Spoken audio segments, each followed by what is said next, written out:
Hey everybody, and welcome back to my channel. Well, today as I'm recording this is January 20th, 2018, which happens to be my Maya-versary. 7 years ago I went out to see a movie as my authentic self, and I never went back to being the old me. And that is a story that I have told in another video. And one of the greatest things that happened to me on that day was that I didn't run into any trouble. And I've been extremely fortunate and so grateful because that has made my life so much easier. But of course, not in all ways. Nothing is all positives. And so perhaps sharing my Maya-versary with all these women marches going on all over the world is amazingly appropriate. I have some Me Too stories that I've never shared as well, and perhaps it's time I do. Because also like any other woman, I've also had to experience some of the abuses and mistreatments at the hands of men. But before I get started, I should point out that these don't rise to the level of some of the stories I've heard out there in the media. Those are truly horrific stories, and I'm not going to sit here and pretend that I've experienced something similar, because I have not. But I think part of the Me Too moment is that we all get to share our stories, because they are part of a larger whole, a larger pattern of behavior that we're saying needs to stop, that time's up on it. Now, I actually have several of these stories, and I've actually talked about one of them before, which is the very first kiss that I ever experienced from a man. It was something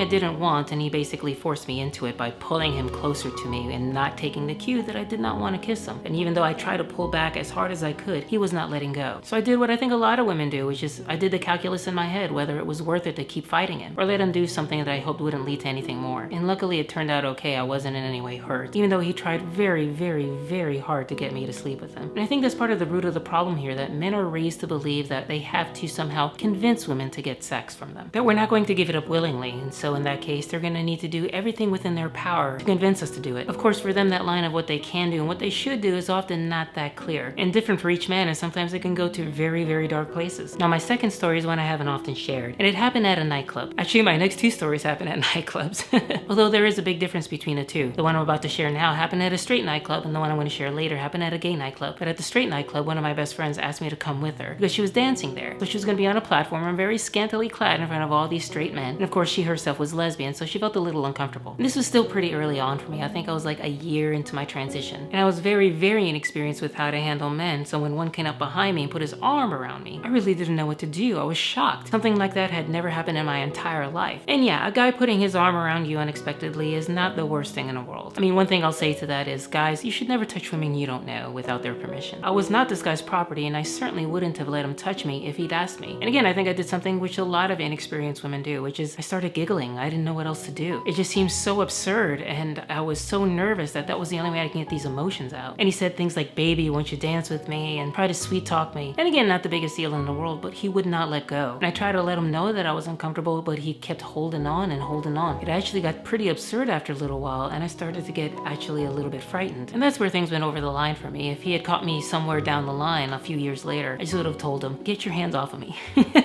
But despite the fact that I was about 41 at the time, in my head I had about as much experience as a 14-year-old girl. The only thing that actually saved me was that my friend had to like swoop in and grab me and pull me away from him. And isn't that kind of sad? Because I tell you what, I have never felt more uncomfortable than I did in that straight club. I always felt on display. And the word I've used to describe it in many other instances is predatory. I felt like I was being hunted. And who wants to live that way? I don't think anybody does. I actually recounted that story to a gay friend of mine recently, and he said something that shocked me at the time. It was actually a kind of a slap in the face. What he told me is that I should have dropped my voice down low into, I guess, my boy register, my boy voice, and scared him off. At the time, the only thing I could think of to reply with was that that could have gotten me killed, because straight men don't always react so well to that kind of thing. But the reason he wouldn't have reacted well is because society has taught him over a long period of time that trans women aren't women, and that to be with us is to be gay. So in essence, what my gay friend was telling me was that I should play on homophobia to get him to let go of me. Not only that, he was saying that I should reveal myself to actually be a man, which as a trans woman, even a trans woman with a deep voice, I certainly am not. And again, without realizing it, he was suggesting that I emphasize this cultural misunderstanding that transgender women are men in drag. So in telling him this story of misogyny that I had encountered, he responded with trans misogyny.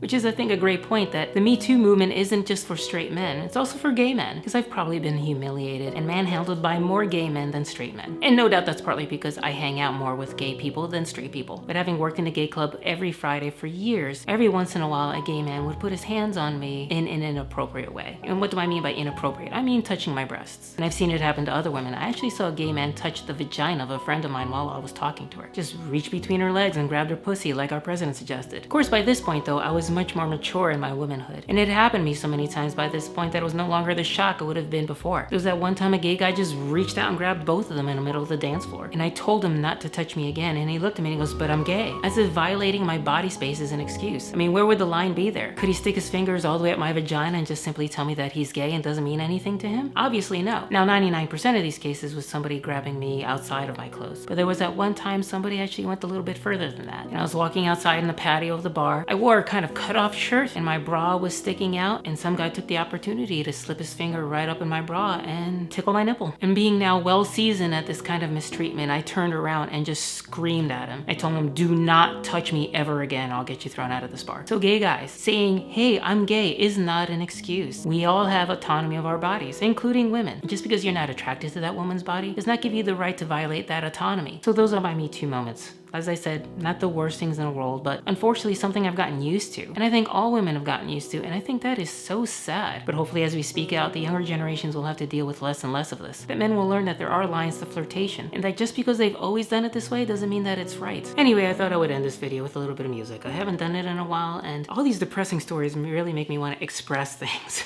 So here's a song about acceptance and a positive relationship.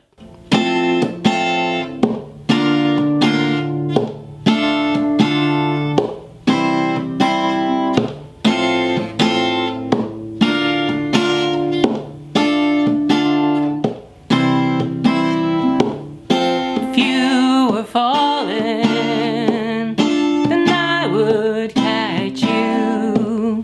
You need a light to find the match, 'cause I love the way you say good morning, and you take me the way I am. Chilly, here, take my sweater. Your head is aching, make it better, 'cause I love the way you call me baby, and you take me the way I am.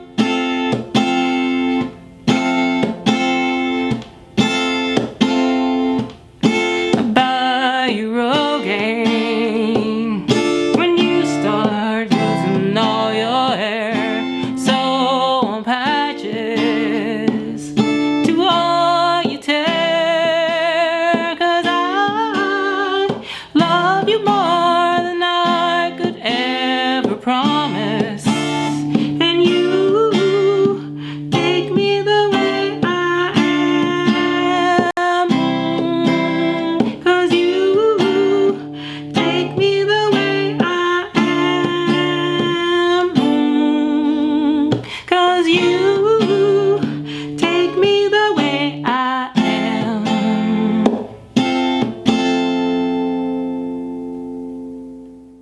I hope you enjoyed that song. It only took me about 4 or 5 takes to get it right.